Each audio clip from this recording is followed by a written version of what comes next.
It's that time of the year. Football, playoffs, birds, victorious Mondays. Let's go. From the city of brotherly love.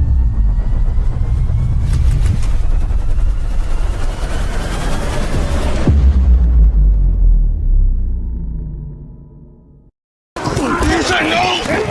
All day, baby. You know that. Let's hunt.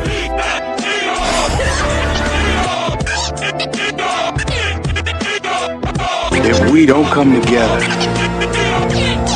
right now on this hollow ground. Where are you going? I'm going to pick a fight. Get up, nothing. Are you not entertained? Are you not entertained? Is that why you are here? Let the games begin. This is where we hold them. This is where we fight. This is where they die. Money is nice, championships are better.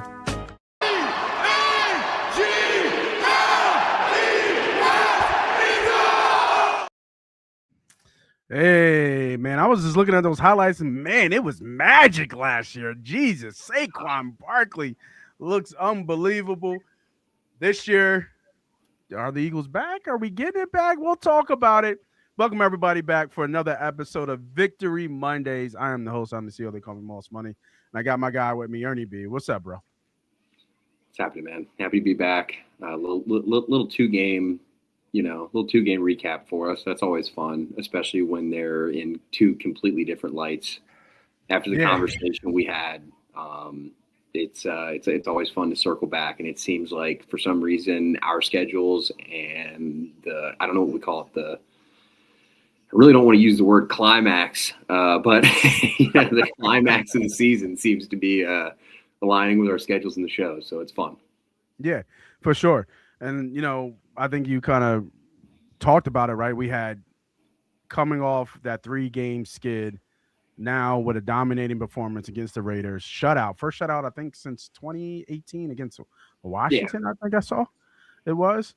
Some of the names from that team. The mainstay, the pillar, BG was on that team. I was just saying Nick Foles and his incredible run that we had there. But yeah. Yeah, look at his teams. Timmy was on that team. Fletch was there. Michael Bennett. You remember Michael Bennett and his tight ass shoulder pad? Trade, with the baby shoulder pads. Wow. The trade with the Patriots. I actually thought that we fleeced him at the time. A young Ernie B thought that we were on top of the world after that. I was like, ooh, got him. I was like, got him for like a 7th and a ham sandwich. Mr. Jenkins was out there. Bradham was there. LeBlanc. Rasul still playing. Maddox still out there. That's all. And Hicks are those names that most people would be familiar with. I don't remember the safety Graham. Was that Corey Graham or just regular Corey Graham? Yep, Corey Graham for the Super Bowl year. Yeah, he played nickel for us a little bit. He was kind of inside outside. I mean, Jenkins was really the mainstay of the every position on the field whenever they needed it. But Graham was pretty solid for us that year. The 18 year was that was the year Alshon decided to let it go through the hands, and Marshawn took that house for us, and that was brutal. So, is this 2018 or is this 2023? Which one is it? History is always bound to repeat itself. Yes, sir. So we did get a shutout against the Raiders, 31-0. I think let's go into our first kind of takeaways and kind of things that I kind of want to talk about. But first takeaway from this game, and then we'll go into, overreactions of what kind of is happening or kind of in the media a little bit. But, my first takeaway from this game that kind of stood out to me was, this man. Oh, guy's got some juice left. He's got some juice left. I want to give it to again. I want to talk about the pillars. I think in the last damn near 2 decades of this team, got to give respect to the OG, triple OG, BG. Still got a little bit of the gun action too, boy. At 37, became the oldest player in Eagles history to record a sack, not 1, but 2. Ah, I mean, shout out to BG, man. But I mean the whole defense, right? Every time you get a shot, anytime you get a shutout, and I think they held the Raiders to under, I think it was 75 yards of total 75 offense. total yards of offense. Yeah, total, Best yeah. defensive display since 1955. So And they and, they and showed what that brings to light to me is that good teams beat bad teams, right? That's what I felt and I saw from that takeaway, right? Kind of reoccurring thing. We dominated, we shut them out, and the backups got to play damn near the whole fourth quarter. Yeah. Good teams beat bad teams, and it was led by the defense, and that's what you need late. Run game and defense, right? That's what you need late. Once we get started to the playoffs, if you can somehow find that stride with that formula, you can go deep into the playoffs, and hopefully that sets us up for future success. What you got, man? Kind of takeaway you got from this game? I mean, I gotta touch on BG, man. I mean, especially like these were inside snaps. He did not play the edge this game. He played defensive tackle. And I think at this point in his career, you know, we can go back to the Jim Schwartz NASCAR package days. We were just talking about 2018. And I think you can explain a little bit better. He did line up inside then, but he's playing true defensive tackle now in the 4-5-2 front that they have. He don't got no wheels. That's why he can't get on that edge. You know, so I thought that he performed really well, but I think he brought that juice that we were expecting from him. And it just took a little bit of time for him to get back to, you know, where I think we wanted him at. You know, not having an offseason program, you get that kind of repertoire when you are the veteran that BG is and what he has with the franchise. I mean, I'm just happy to see him, you know, even playing at this point, and especially to contribute is awesome. I gotta say my biggest takeaway is the defense, man. This is a Super Bowl caliber defense. They are that good. I agree.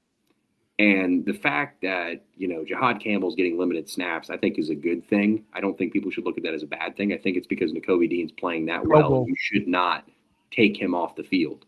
I would be surprised if he doesn't get the Pro Bowl. Any bit of hope for this team is on the defensive side of the football. And that's not just for this year. That's moving forward.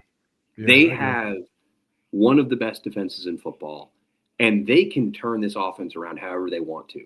And I think that from a roster standpoint, to be in today's league, to see where things are shifting, and to be that young and that talented on defense, and the way that these contracts are going to run out, you know, with Carter Smith, then Mitchell DeJean. I mean, it's almost stacked perfectly. They can take care of everybody in due time, and they will. You think? Hold on. So we're good to pause you right there, because I do feel that Mitchell is putting himself in rare air where he's being considered, you know, top 3 best corner in the league.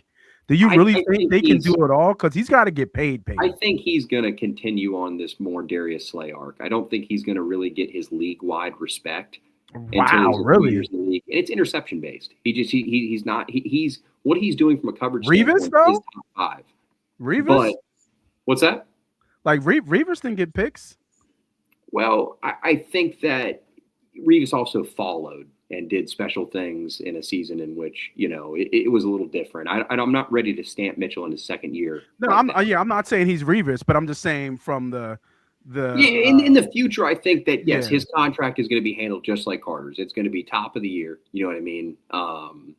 You know, great comment here, but yes, Davis will get paid too. He's earned that. I think he's been the best defensive lineman on the team this year.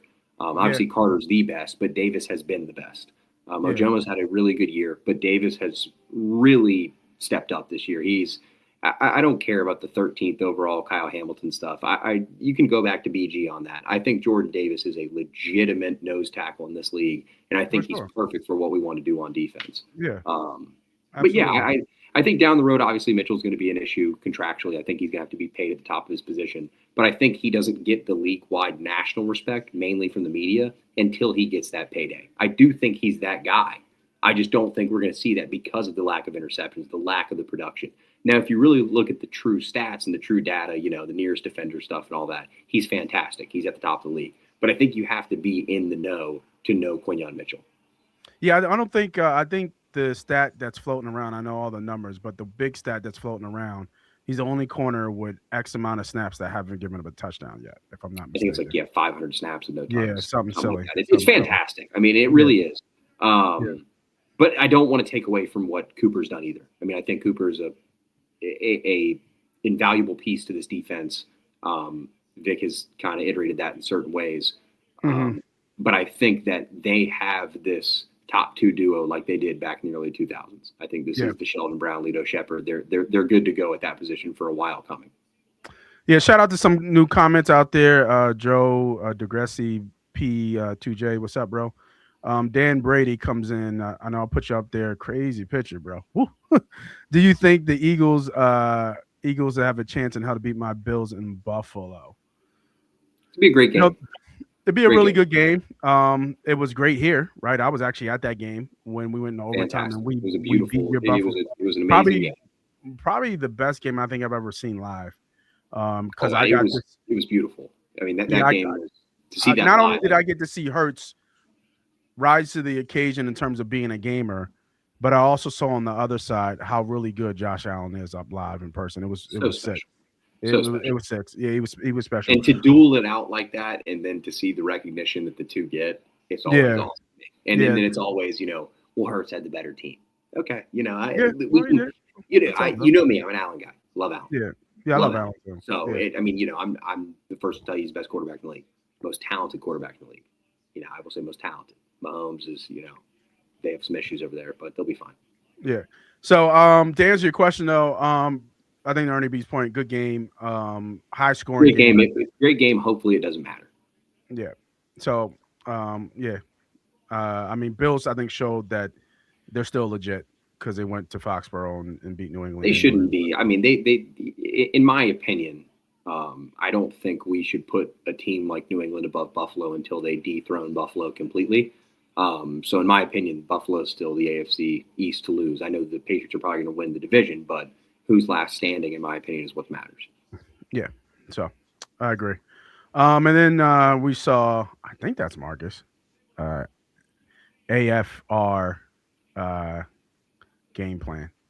I think he got a new handle there. I think that's him. Not You sure. want to hit me with the wide nine NASCAR? Yes, sir. Yeah. NASCAR package, Jim Schwartz. All right. Takeaway number 2 from this game. That I think we can. Yeah, it's me. All right, cool. That's what I figured. I figured that. Second thing that we can take away from this game, I think, we talked about the defense. We talked about BG.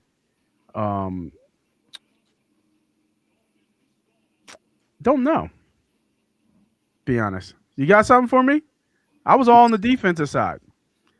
Well, I mean, I think we should go back and just talk about the way that the offense has changed with the Chargers game as well. I mean, the Chargers game plan to the Raiders game plan was the same thing. It's just one was executed better by the quarterback than the other. All right, well then we'll go with that one, and I'll pull him up here because it was kind of like a overreaction, but I think it ties into it. As Kevin Patula figured it out. I don't think he's figured it out. I know that Sirianni's more involved in the offensive game plan, starting with the Chargers game, and it looked bad. But now it's, after the Raiders game, things are positive. But it was a more Greg Cosell, one of the best in the tape watching game, if not the best, deemed it the most NFL-like scheme that they've had to date so far. It looked very pro-like. It was a very pro-like offense. There were clear out routes. It was a lot more on Jalen than had been previously. And while there were a lot of turnovers, I still like the fact that he was ripping the ball like he was. And I think that seam throw to AJ there at the end, the dagger in the game, in my opinion, I think that was that kind of throw we're looking for from him. Not just the deep ball down the sideline. While he was off on that, he seems to be a little bit better. But where are the throws across the middle? Where's the timing in the offense? Why does it seem so off, considering that these guys have been together for so long? And I think that we saw in an instance where we cannot overreact because it was the Raiders. But like you hinted at earlier, they did what they were supposed to do. And that's what matters. They did what they were supposed to do. This team was supposed to win this football game. They handled business. The backups got to go in for the fourth quarter. This is as good of a scenario for this game as we could have asked for. Yeah, you know what? I'm on the other side of that. I think he's starting to figure it out. I've seen some stuff here that, are kind of people are kind of picking apart. I mean, if you look at the numbers from, this past game, what it was 8 and 9 in scoring possessions, 10 out of 13 on third downs. They were balanced. I think they ran Saquon a little bit too much, a little heavy, looking to break one. He was close, but I mean, he didn't play in the fourth quarter. He had over 20-something carries, if I'm not mistaken. Yeah, but why give the guy the flowers when it was already put out that it was hinted at that he doesn't have as much say? All the thing is Sirianni's more involved in the game plan, and all of a sudden the offense changes and becomes more complex. In my opinion, my flowers don't go to Patullo. It goes to the organization for figuring it out. It's not just one guy. You can't give this guy the flowers, just because they had a good game against the Raiders. I mean, I think that. Well, they improved against the Chargers too, right? It did. I mean, from a scheme standpoint, yes. I mean, Hurts did not execute the game plan to the best degree, and they were still in it till the end. They did go to overtime. They had a chance to win the game. So I'm not as sour on that game as I think most were. It sucked to watch. Don't get me wrong. As a fan, it was terrible. But as a logical thinker in this sport, it wasn't that bad. And when they come back and do what they're supposed to do against the Raiders, it gives me hope. I understand it was 15 passes. I understand it was, whatever. But he did what he was supposed to do and what he was given. I mean, it's kind of weird. That sweet spot, right, for Hurts, 25 to 30 passes. That's kind of where you want. Yeah, and then 40 against the Chargers. That overtime goes into that. So you got to take that into account. But that we've talked about this over the years. That's too much. That's not the way this team is built. And it's not to say that the guy can't throw 40 passes a game. It's just the fact that the way the offensive line is built to run, you have Saquon Barkley, and you are built to run and take deep shots. That's what this team is. And when you go against the grain like that, good things don't happen. So, I'm wondering if I can take the way what you're saying, though. I don't know, man. I think, I think he's gotten so much scrutiny, right, in the beginning. And that I understand comes with the nature of the job, though. I mean, I think that you talk about you talked about the art of play calling, right? Like, is he the art getting of play calling is a thing that Patullo will never have, like Kellen Moore, though. He's never going to be that guy. You either have it or you don't. He's not developing the ability to call plays better. Is he getting better on the job? Of course he is. I would hope so. Otherwise, they probably would have switched off of him by now, just like they did Desai in 2023. But he's doing enough to retain the job. He's also like Sirianni's best friend. So I don't think we're going to see from the media standpoint if he's failing or not. You know what I mean? Yeah. So I just think that they're doing a good job because, in my opinion, to make a coordinator change, unless you're handing off the play the play sheet, I think that's silly. Like Andy Reid used to give off play calling all the time, to finish a game or whatever it was, and it was never a big deal. It was just he just did it. So just change some things internally. Don't make it a whole fiasco and keep it pushing. I think right now maybe they're taking a more whole approach as a staff to kind of take a hold of the offense and just letting Vic do what he does, which I think they should be doing regardless. I mean, Sirianni doesn't need to worry about what's going on Vic's side of the ball because they've got it handled. For sure. So get involved in the offense, come together as a group, and try to not necessarily recreate what happened last year, but use the things that have worked over the years and adapt and move forward to what is being put in front of you from the defense. Yeah, I'm still on the side of giving him at least a little bit, right? Because I think that the offense has taken a little bit of a turn. They're getting a little bit more creative, a little bit more motion. When's the last time we seen that? They were doing the shovel passes to begin the year, man. It wasn't like any of this stuff wasn't in the playbooks. They've done this stuff since 2021, man. They've done the same plays. I'm not saying they haven't, but it's to me, like, I think it's going to your like you said, the art of play calling. It's the timing of the call. Like it's the right Of call at the course, right of time. course, and he can That's get what I'm better at seeing game better flow. right now. His game flow, in my opinion, is improving. Right. He's not so stuck to whatever was written down for the week. He seems to be free balling a little bit better. You know what I mean? He seems to just kind of be just going with the game. But who's to say that someone on that staff is not telling him, "Yeah, call this. Yeah, call that. Yeah, I mean, you could be All right. right, call that." You I mean, who's to absolutely say? right. We don't know that, and I just think that the job, especially in this city, because we're not turning over the head coach and we're not turning over the quarterback, we're not turning over the DC. All eyes point to the offensive coordinator, and he's just getting he's got a target on his back, man. It is what it is, and I think that going into this offseason, if they lose in the first round or whatever it may be, all of a sudden, all darts are back to the guy. So I just, I can't. I mean, even if the defense has a bad game, we don't yell at Vic. We're not mad at Vic. No one's mad at Vic. Vic's good. Vic's immune right now. He's like Jim Schwartz. Vic's He's good. He's good. He won a Super Bowl. Jim Johnson. He's good. He's good forever. He's old. He's good. Yeah. For sure. Good on him. But absolutely, we crave this McVay to appear in our staff, and it's not going to happen. Not when you consistently win like this. The Rams were not good when they got him. You know what I mean? Like they had to be bad to get that guy. Our guy, in all that sense, is Sirianni, and I think that as much gets thrown at him as he's not this play caller, he's not an offensive mind, he's not a defensive mind, he's just a team morale guy. Blah blah blah. The report was, whether it was put out by the team or whatever, that the guy got more involved in the process. And all of a sudden, the process looks a little bit more. It looks more fluid to me. It looks more like an NFL offense should. Yeah. It doesn't look like a high school offense. And then the first game, our quarterback was uncomfortable and made bad plays. In the second game against a bad team, he got it right. Now, the next game, we're playing a feisty division opponent with a feisty defense, but he should do the same thing. And he just needs to build on that. Yeah. No, I agree. Let's go on the offensive side of the ball. You kind of talked about that. I think one guy that's kind of been, I don't know, surprising, but it's a contract year, so I guess it's really not surprising. Goddard. Yeah. Moving forward today in obviously contract year, leading the tight ends and touchdowns. He has damn near half of Jalen Hurts' touchdowns. Probably should have half because he dropped one right in his hands. Somehow stayed in that contract year healthy, like they all do when it's time to really ball.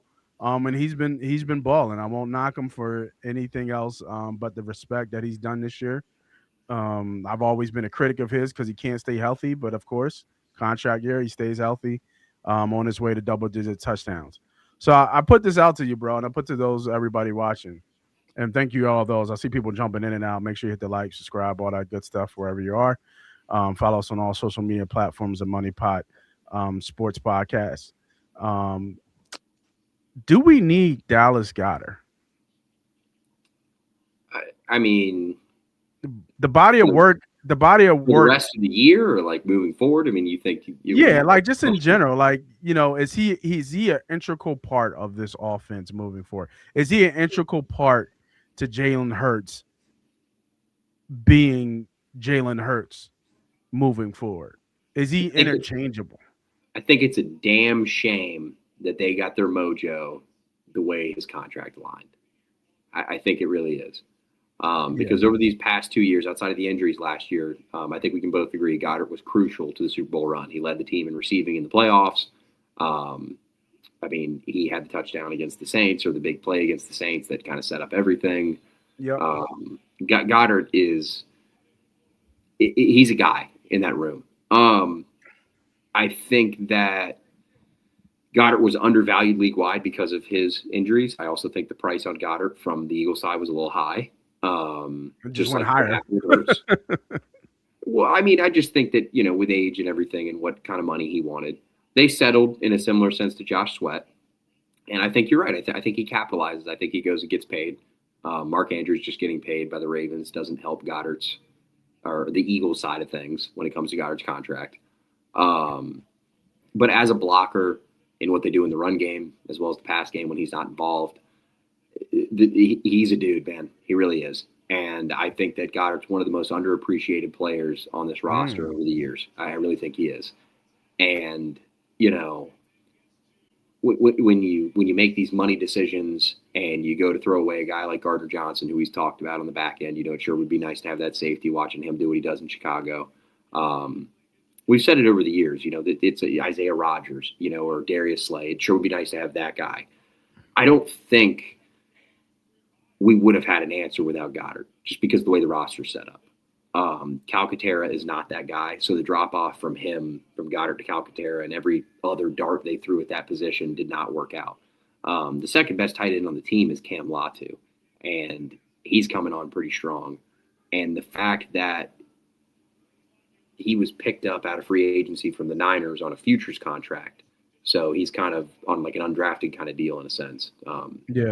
Not like that, but it's a futures deal. So they have a bit of control over him at a really good price. And I just think that moving forward, he's going to be the toughest decision just because of age and value. Like you said, his value is undeniable. He is one of the best receivers, and he is the third option on the team passing-wise. I think they got a little cute with the Barkley stuff, and they kind of thought they were going to be able to just run their way to a championship again. And I think that they got out of the way of remembering that you need that tight end to either block or be that guy in the passing game to be that check down. Yeah. And this year he's been that guy. The running game has not worked. The passing game hasn't worked. And who has flourished? It's been a healthy Dallas Goddard. Very strong argument there. I've always thought that Calcaterra has a knack to get open, but like you said, in the blocking he can't game, block. He's a slow receiver. You know what I mean? He's a bona fide slot receiver. So, you know, you can't rely on that guy in the NFL. That guy's great in college, but not everybody's Brock Bowers. Yeah, of course. Brock Bowers can also block really well. So and when Goddard in that blocking, especially when they do a lot of the zone and stretch stuff, you know, he's definitely necessary. He's really good on the pulls. He's a big body too. He is. He's a big guy, man, and he's strong. And he, you know, and part of his injuries are that he plays violent. But I think you have to appreciate that. Yeah, he kind of runs. He runs violent. I think is really what it. You know, what I mean, he's decent after the catch, especially coming from Ertz, right, Mr. Fall down. I mean, in my opinion, Goddard is. I think he's a better overall tight end than Zach Ertz. I think Zach Ertz is the best tight end we've had, but I think he's a better overall blocker and everything that goes into it. I think that if he would have stayed healthy, there's a chance Goddard probably could have surpassed him. But Ertz's receiving ability and his knack to get open is just it's second to none. It's Kelsey like, you know what I mean? I mean, the fact that he's done it to where he's at. I mean, it took a torn ACL to take him from being the best receiver on the Commanders in a down year, but probably had and even with Wentz loved Ertz, so that was. But I think that's kind of what I was saying earlier is this mesh between Hurts and Goddard has kind of been coming on, and should that have been looked at more? Or are we going to talk about that down the road as, Hurts or Brown and Smith? He's talking about a lot of touchdowns, man. He's going to have 10 touchdowns, right? And Hurts only has 20. And the design to him is like, I thought it was funny. One of the guys I follow, he asked a simple question. Why can't you shovel the ball to AJ or Devontae? Why does it go to Dallas every time? And I think it's because, just it's easier to get him in that position to shovel the ball. It's a Chiefs type play. It's a West Coast offense. For sure. He's been ran in the NFL for years. He used to run into Westbrook all the time. Yeah, the Chiefs run the same thing to Kelsey. It's a very common play in the league. I think it's not used as much to date, but it's a common play. Yeah. But I think the question being posed is okay. Why not put Brown in motion or Smith in motion? I just think the answer is that they're not really that kind of player. They're not Tyreek Hill. They're not, they're not Brian Westbrook in the open field. They're great players. They're great wide receivers. But in that position, I think that play is best suited for Dallas Goedert.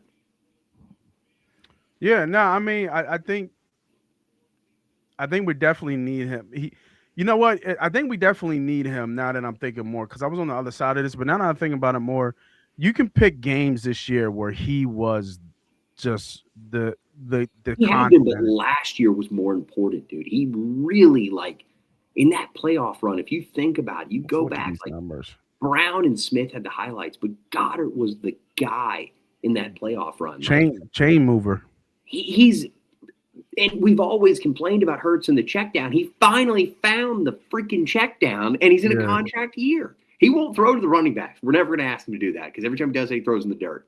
So you can't ask him to do that. But, God, he can check it down to that tight end with the best of them. But you can't, we're stuck between a rock and a hard place. I mean. Yeah, I mean, the first 7 games, he had 7 touchdowns, right? And then he had 2 touchdowns this past game.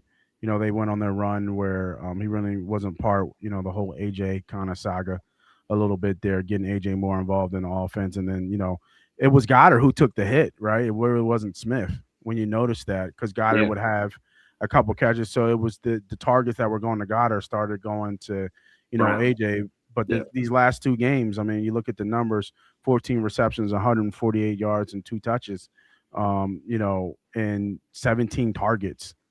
17 targets and 14 catches. They're great numbers. Pretty solid. His run in the playoff last year was fantastic. Yeah. Marcus posed a great question here. Pull that up. That's a fantastic question. I think that's the way that the fans would like to see that. But how do you feel about this? AJ has to agree to do it. He has to want to do that. No, you can put Brown in motion, fake blocking the edge during a fake stretch. Because Goddard runs in motion, they shovel it. So you could stack them, you know what I mean, and leave Goddard in line, pull AJ for the motion. Now the defense would shift because it's AJ.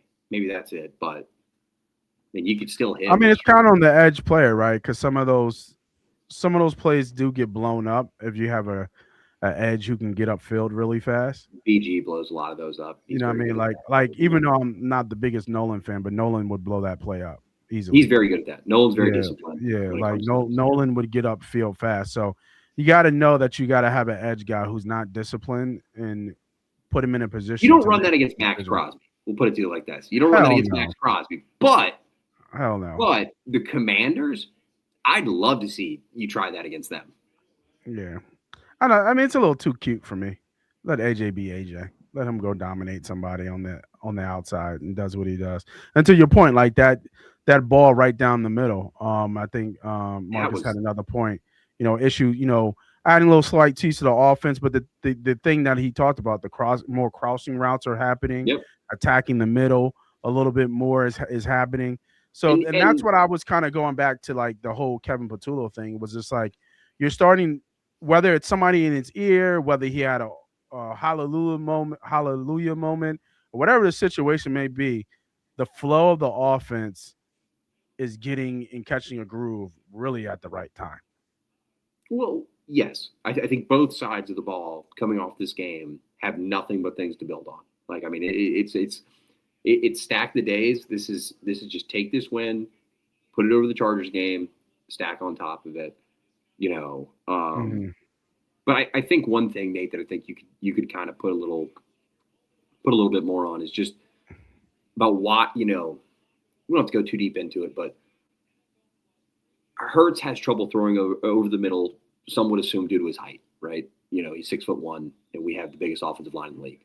So you have 2 guards that are 6'6", he's 6'1", there's 5 inches there. Cam Jurgens is the only visual. So technically throwing down the middle would be harder for him as opposed to a 6'6" Tanner McKee, right? In theory, if we're getting basic with it. So these routes over the middle, they're not only complicated for the quarterback, but they're also complicated for the defense because now when they're running zone, which a lot of these checks against the Raiders were in zone, we're now crossing zones. So guys get freed up when you're meshing things together, right? And they've ran a few mesh concepts, which I think, in my opinion, the offense should be a lot more based on. I think they should be, instead of more Colts style, spread the field out and, the Edgerrin James kind of Peyton Manning thing, I think they should be a lot more like the Brady style. I understand the personnel is different, but I think that we should run a much more Josh McDaniels kind of offense and keep things real tight, get cute with Barkley and the tight ends, and run crossers, run mesh concepts, dig routes, less hitch routes, like less hitch routes. That's the thing that I want to see none of. I cannot stand the all hitch routes. Like I'd rather run verticals the entire thing. But yeah, I think this is perfect. Like I want more sit downs from Smitty. I'd rather see AJ clear out and Smitty sit down. You know, like Smitty needs to be that guy, or Goddard. You can interchange between the two of them. They both can do it fantastically. Dotson's a great clear out guy. I just think that they have the personnel to do what they want to do.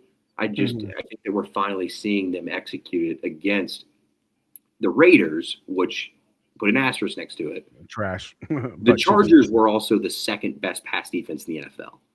While they don't have a couple of Darrelle Revises back there, Derwin James is that guy. So, you know, let's put some respect on bro's name. Like they are not a half-ass defense. Like the Chargers are good. Jesse Mentor runs an insane program out of that defense. I mean, Harbaugh's defenses their offense are usually run heavy, but their defenses, they continually are great. And I think that it's really good to see Hurts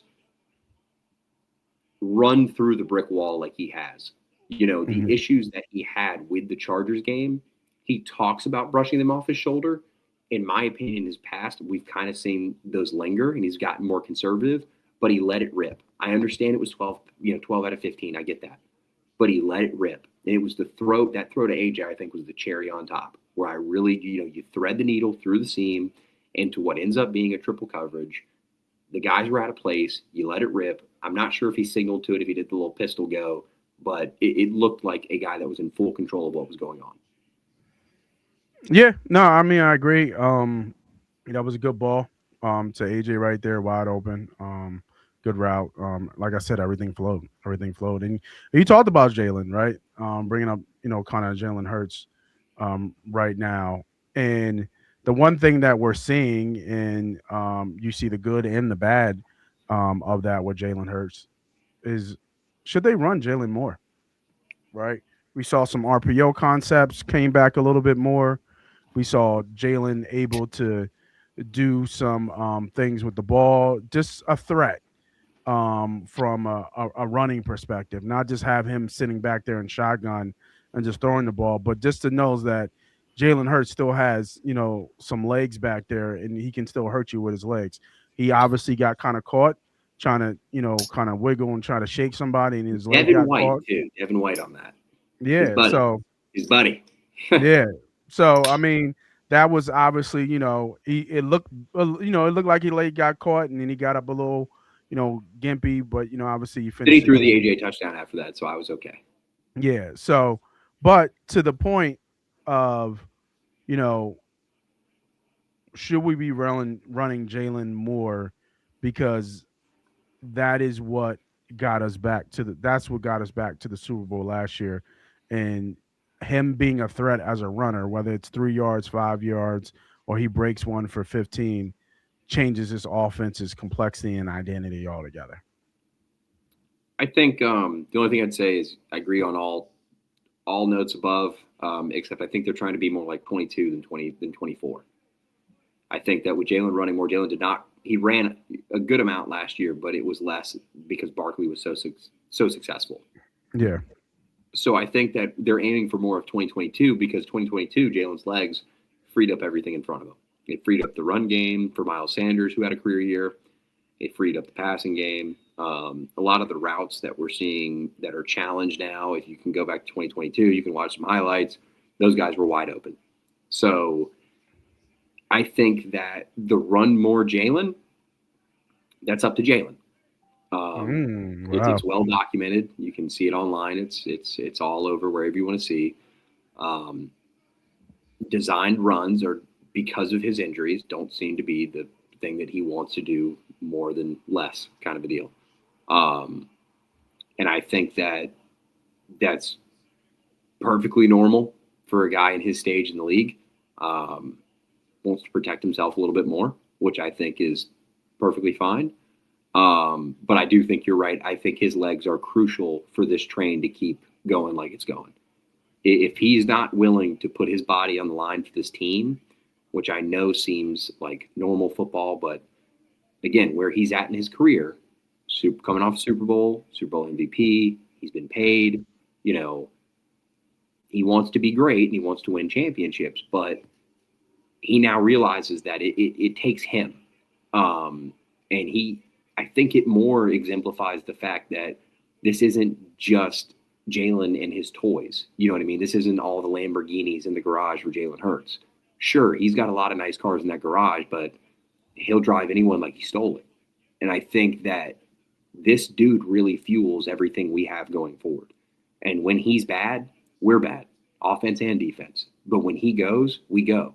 And, it's corny, but rain, sleet, or snow, Eagles train to go. He deemed that early, but he continues to shut guys like me and you up.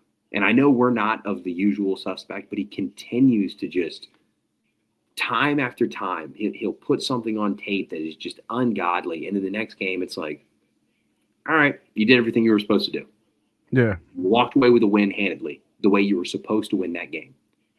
I mean, shutout or not, they should have won that game by more than 17 points. I mean, I think we can both agree that they should have won that game. Yeah. I mean, from the betting perspective, I wouldn't have told anybody to bet the Eagles, but I think it was telling that. That number was ridiculous. But in the NFL, that number is ridiculous. But in theory, it was telling that, after 3 losses that they were still favored by well over double digits. Yes. You know what I'm saying? So I mean, you're talking almost 2 touchdowns going to kickoff. Yeah, so it kind of told you where they felt that this team was versus the Raiders. But, I think you made some kind of interesting points about that. I think the one thing that you talked about is where he's at in his career as we see one dynasty ending in terms of the Chiefs and ours maybe not even kicking off or looking to.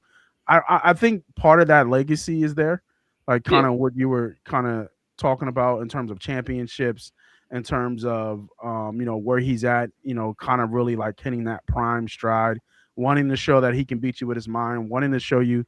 I think Marcus kind of alluded to this part, right? We're wanting to see if he can beat you from the line of scrimmage as well. Yes. You know what I mean? Doing all the things that checks the box. This one kills me. What'd you say? I said, just so Marcus knows, this one kills me, dude. Like they have to be doing it on purpose. And for sure. From what I've heard, this is not like some intel. This was Adam Kaplan inside the Birds. Apparently, it's not on purpose. So the late play calls are apparently not clock management based. They are just. I think it's Jalen that he needs that long to assess what is the coverage is. Because sometimes the reason the clock is so close to the snap is because of the added motion that they have this year. There's a lot more motion. Yeah. And I don't think he wants the offense to move until the defense gets set, obviously. Yeah. But I think he waits a little bit longer for them to really get, and then he tells you to go. And if you notice this, it's like, like Marcus said, it's 3, 2, 1, 0 snap. I mean, it's very. And you always hear that one person, same voice yelling 3, always yelling the clock, through the TV. It's not great, but in 2023, they didn't show a sign of life. They did not show a sign of life at the end. Mm-hmm. So I'm starting to go into this. This is 2018, man. And the crazy part is, do you remember in 2018 who they beat in the first round of the playoffs? Do you remember what historic event happened for them to even have the chance to get a shot back at the Saints after the Saints beat them by like 40 earlier in the year? Was that the Bears? Bears with the double doink Bears? Yep. Yeah. Who was that? What was that dude's name? The kicker, because he was here. He was in Philly, and then he went to Chicago. Was it Park? Yeah, it was Park. Cody Parkey. Yeah. Yeah, it was. Yeah. Yeah.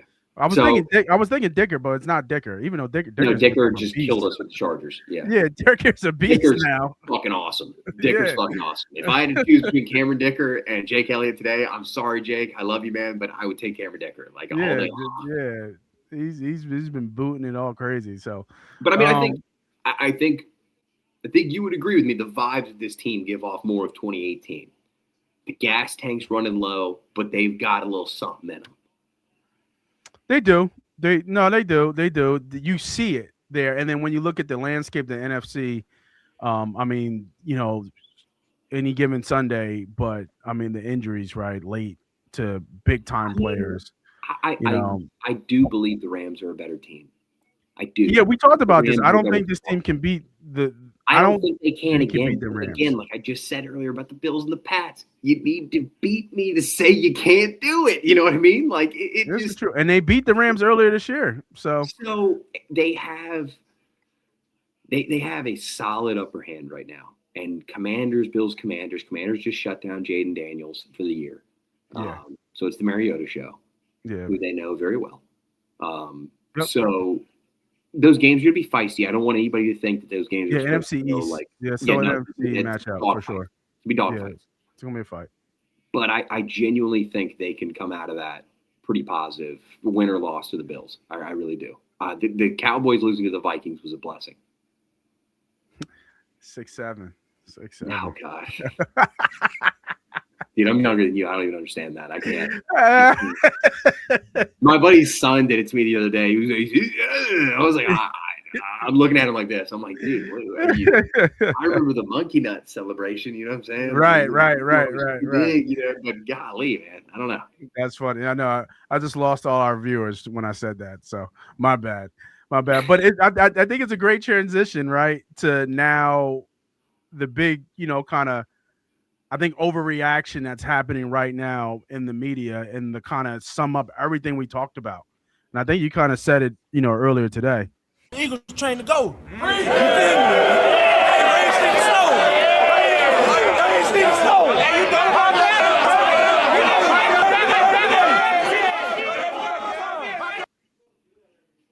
Hey, all I'm gonna say is, are the Eagles back?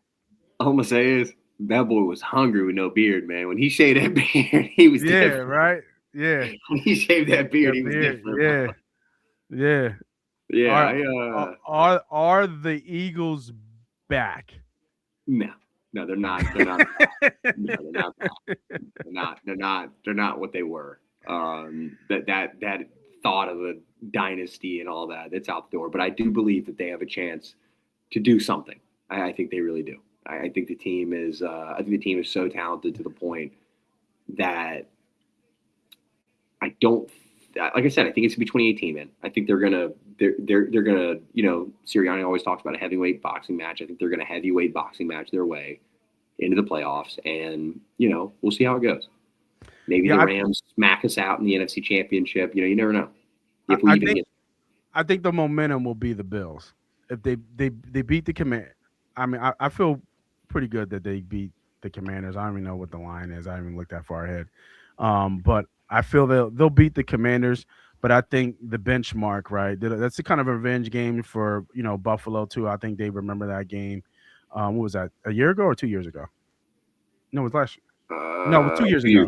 It was 2023. That was the last win that kind of put them over the top. The rest of it was downhill. Yeah. So, and I think that same scenario could happen.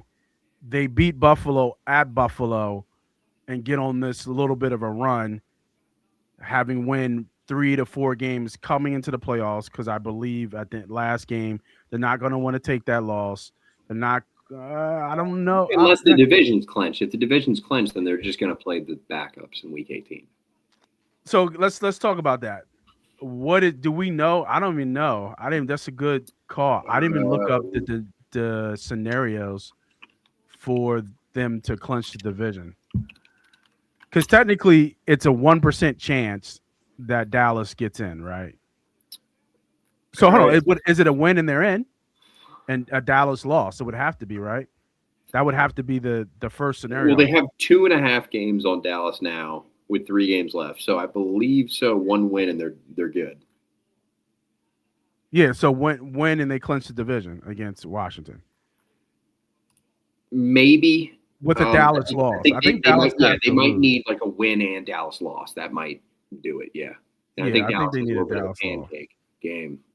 Who do we know who Dallas has? I'm about to check. The Dallas Cowboys.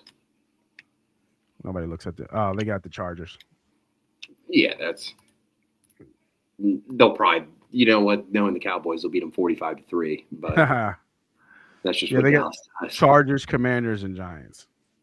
I mean, technically they could win out.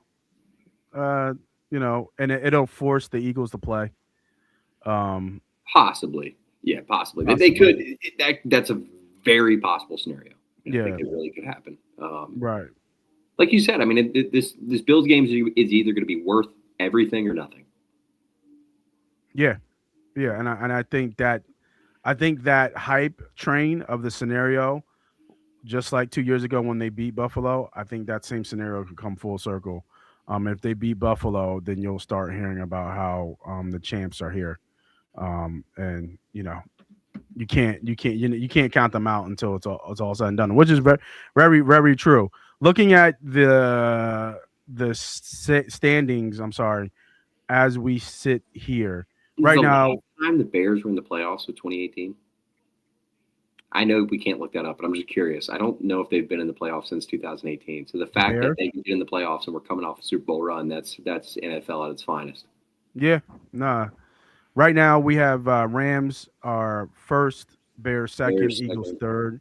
I Bucks don't know fourth. how Carolina fucked that up, but they did. Yeah. Against the Saints. Tampa's fourth, and then you got Seahawks. I think Niners are really scary, and then Green Bay just took I think a monster hit with Parsons. Yeah, That was their Super Bowl can't. ticket. Yeah, Yeah, that was their Super Bowl that's- ticket. Right now, if I'm looking at it in terms of the NFC and just kind of dark horse, Don't want to play the. Yeah, I'll put it to you like this: we don't want to play the Seahawks, and we do not want to play. Seahawks don't bother me too much because I don't know if I believe. That defense, Mike McDonald's defense, scares me. I don't know. They've Yeah, got a lot going on over there. I don't believe in Sam. I don't like. There's something I about think that we Sam. can fold Darnold. I just don't know if the offense can perform enough against that defense. Now, who's to say? Maybe we're hitting our stride. I don't know. Yeah, I think. Yeah, I don't know. I would say Tampa. Tampa's been our kryptonite. But I don't think we'll see really. We won't probably see Tampa because they're going to be a division winner. So it would be right now we're playing. We're playing the Niners right now, right? Green Bay. We'd be playing Green Bay With three plays six or. Yeah. Oh, I'm sorry. You're right. It'd be the Niners, which I don't like. I don't like either. No, I don't like a matchup with the Niners round one. I could see us losing that game. Yeah, I don't like. Yeah, I don't like that either. I think like quietly the Niners are 10-4. Yeah, I mean, you know what I mean. Like just quietly 10-4. Division lineups or whatever. I don't care. The Niners are not a team that I want to play. Yeah, it's the offense that scares me. Yeah, even with all their injuries, they're like just quietly 10-4 for some way somehow. That's not the team you want to mess with. Yeah, no, I agree. So, I mean, we'll see how it shakes out. I still think, Rams Saturday game kind of come out. There's a Saturday game this week, 5 p.m. Is there a Saturday game? Yeah, the Eagles are playing the Commanders at 5 p.m. Oh, is it? Oh, okay. Oh man, yeah. I didn't even know it was 2 Saturday games. Yeah, we got flexed. We suck so bad. We got flexed. Oh wow, that's Chicago Green Bay game in Chicago. Wow, that's big. And then you got this just lowly little Commanders Eagles game. Yeah, right. It's like the appetizer right Funny, before. I got a family reunion that day, and I already told really him. Family reunion. Oh, I told him, I was like, look, dude, I was like, I'm gonna be heading out a little early.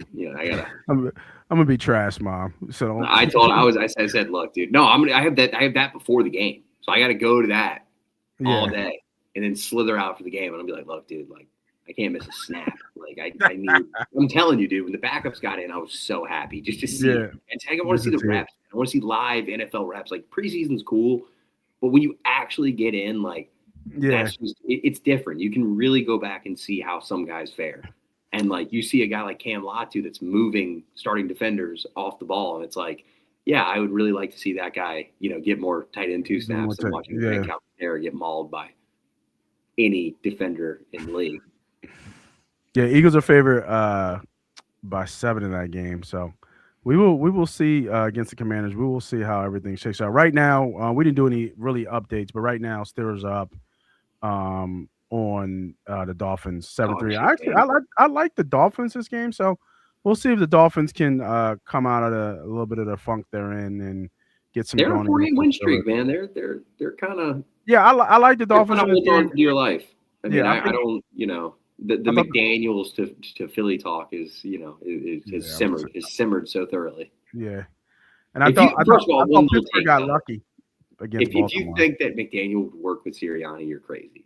Yeah, I don't get that at all. McDaniel with Howie, let alone that's he didn't even like Vic. He didn't get along with Vic. Yeah, I mean, come on. yeah, that doesn't work out well. All right. Well, I want to thank everybody for joining us. Always good to talk birds. Always good to talk after a victory because the last couple of weeks have been complete and utter ass. If we don't see you, which I think we will see you next week, right before the We holidays. should, yeah. Should be good. But if not, happy holidays for those who've watched us. I love everybody with the new comments, new faces, people jumping in and out. Appreciate you. Always hit that like, hit that subscribe, hit that follow, all that good stuff. I'm Moss Money. That's Ernie B. This is Victory Monday. We will see you guys next week. Go Birds.